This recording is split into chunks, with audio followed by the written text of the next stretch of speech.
ಸಾವು. ನಾನು ಅನೇಕ ಸಾರಿ ನನ್ನ ಹತ್ರ ಬಂದವರಿಗೆ ಚೆನ್ನಾಗಿಲ್ಲ ಅಂತ ಹೇಳಿದ್ದುಂಟು. ಹಾಗೆ ಹೇಳಿದ ಕಾರಣಕ್ಕಾಗಿ ಅವರ ವಿರೋಧ ನಾನು ಕಟ್ಕೊಂಡಿರೋದುಂಟು. ಅದೇನ್ ಮಾಡೋದು, ಸತ್ಯವನ್ನೇ ಹೇಳಬೇಕು, ಅವರನ್ನು ಎತ್ತರ ಒಯ್ಯಬೇಕು ಅಂತಕ್ಕಂಥ ಕಾಳಜಿ, ಕಳಕಳಿ, ಅದಷ್ಟೇನೆ ನನ್ನ ಜೀವ, ನನ್ನ ಭಾವ. ಮತ್ತೆ ಮಾತಾಡೋದಿಲ್ಲ. ನಿಮ್ಮ ಪ್ರೀತಿಗೆ ನಾನು ಆಭಾರಿ.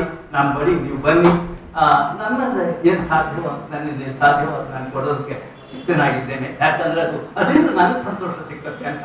ನಿಮ್ಗೆ ಸೇವೆ ಮಾಡ್ತೀನಿ ಅಂತಲ್ಲ, ನನಗೆ ಸಂತೋಷ ಸಿಕ್ಕತ್ತೆ. 4 ದಿನ ಬಹುಶಃ ಹೆಚ್ಚು ಕಾಲ ನಾನು ಬದುಕೋಗ್ತೀನಿ ಅನ್ನೋ ಕಾರಣಕ್ಕಾಗಿ, ಆ ಕಾರಣಕ್ಕಾಗಿ ಇಷ್ಟೆಲ್ಲ ದೊಡ್ಡ ಬಂದಿದ್ದೀರಿ. ಎಲ್ಲರ ಹೆಸರು ಹೇಳೋದಿಲ್ಲ. ನನ್ನ ಅತ್ಯಂತ ಆತ್ಮೀಯ ಶಿಷ್ಯ ಡಾಕ್ಟರ್ ಸುರೇಶ್ ಮಿಗಳವರು ನನ್ನ ಎದುರಿದ್ದಾರೆ. ನನ್ನ ವಿದ್ಯಾರ್ಥಿಗಳು ಬಂದ್ಕೊಂಡ್ರೆ ನನಗೆ ಹೆಚ್ಚು ಜೀವ ಬರೋದು, ಹೆಚ್ಚು ಸ್ಫೂರ್ತಿ. ಏನೋ ಒಂದು ಮಮಕಾರ ಅಂತ ಉಂಟಲ್ಲ, ಮಮಕಾರ ಬೇಕಾಗುತ್ತೆ, ಮೋಹ ಅನ್ನೋದು ಬೇಕಾಗುತ್ತೆ. ಮೋಹ ಬಿಟ್ಬಿಟ್ರೆ ಹೋಯ್ತು. ಅದರಿಂದ ಮೋಹ ಬೇಕು. ಮೋಹದಿಂದಲೇ ನಾವು ಉಳ್ಕೊಂಡಿರೋದು, ಮಮತೆಯಿಂದ ಉಳ್ಕೊಂಡಿರೋದು.